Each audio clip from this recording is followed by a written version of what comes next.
President Biden is getting ready to sign 17 executive actions. 15 of those will be executive orders, many, of course, overturning those that President Trump put in place. For a little bit more about this, we want to bring in Michael McConnell.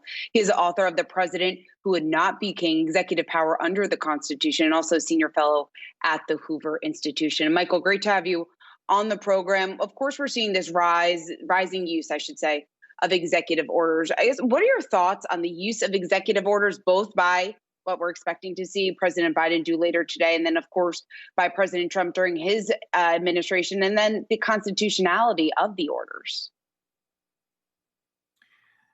So you can't actually generalize about this.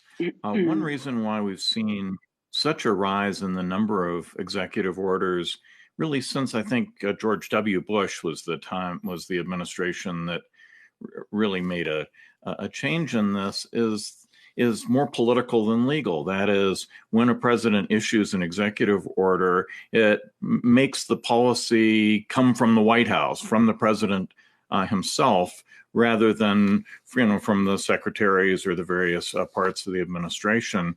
But a lot of that doesn't have any reality to it. It's just that it does focus the attention on the executive branch. Now, that's not true of all of them, but in terms of whether they are constitutional, you simply cannot generalize. Some are and some aren't. One of the most important separation of powers cases the Supreme Court ever decided, the steel seizure case, Youngstown Sheet and Tube against Sawyer, held that an executive order by President Truman was unconstitutional.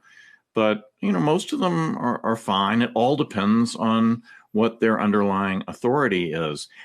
Executive orders are not in the Constitution. They're not mentioned in the Constitution. And in a sense, they aren't really a legal thing. It's just a label that we attach to the written formal exercise by the president of powers vested in his office, either from the Constitution or from statute. And when an executive order is not grounded in a vesting of authority in one of those two ways, like President Truman's, then the order is unconstitutional and should be held as such. And so you have to look at each of these and see what is the underlying authority for them. Well, in this case, it looks like we're going to get a few here that are pretty much a wide gamut when you think about the masking challenge President Biden's putting into place here, as well as, requiring masks in federal buildings, talking about the Paris Agreement. A lot of these things are things he's discussed and probably things that he would be able to pass through Congress. But when you focus in on executive action and executive orders, is that maybe potentially why we're seeing a rise here, just that it's easier to focus in on the executive branch rather than suffer, the lengthy time that it takes, particularly when we're in, a pandemic? I mean, that is certainly true. Presidents often chafe against the check and balance of Congress and try to do things in a way which will avoid Congress. And so you mentioned a couple of examples. The mask mandate, I think, is a bit of a misnomer. The president does not have the authority to require the wearing of masks everywhere. And President Biden isn't attempting to do that. This is simply a regulation for what people do on federal property, in federal buildings.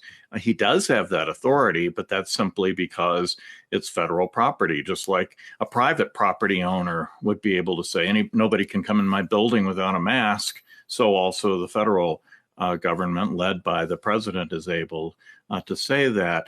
Re-entering the Paris Accords is a very different matter. So President Obama signed the Paris Accords at the very end of his administration, but that did not actually amount to very much because the Paris Accords are actually styled a treaty. Most places around the world treat them as a treaty, and the president does not have authority to enter a treaty on his own. It requires a 2/3 vote of the Senate.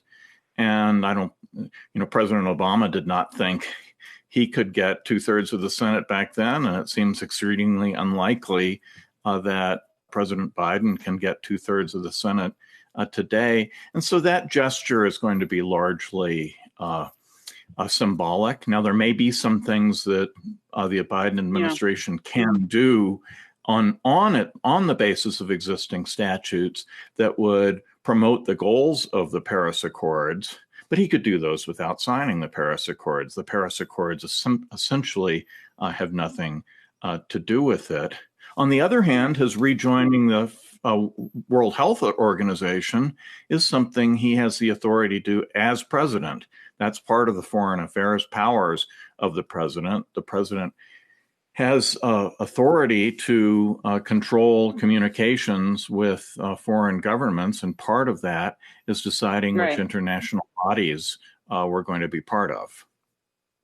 Michael McConnell, author of The President Who Would Not Be King, Executive Power Under the Constitution, and Senior Fellow at the Hoover Institution. Thanks for joining us today.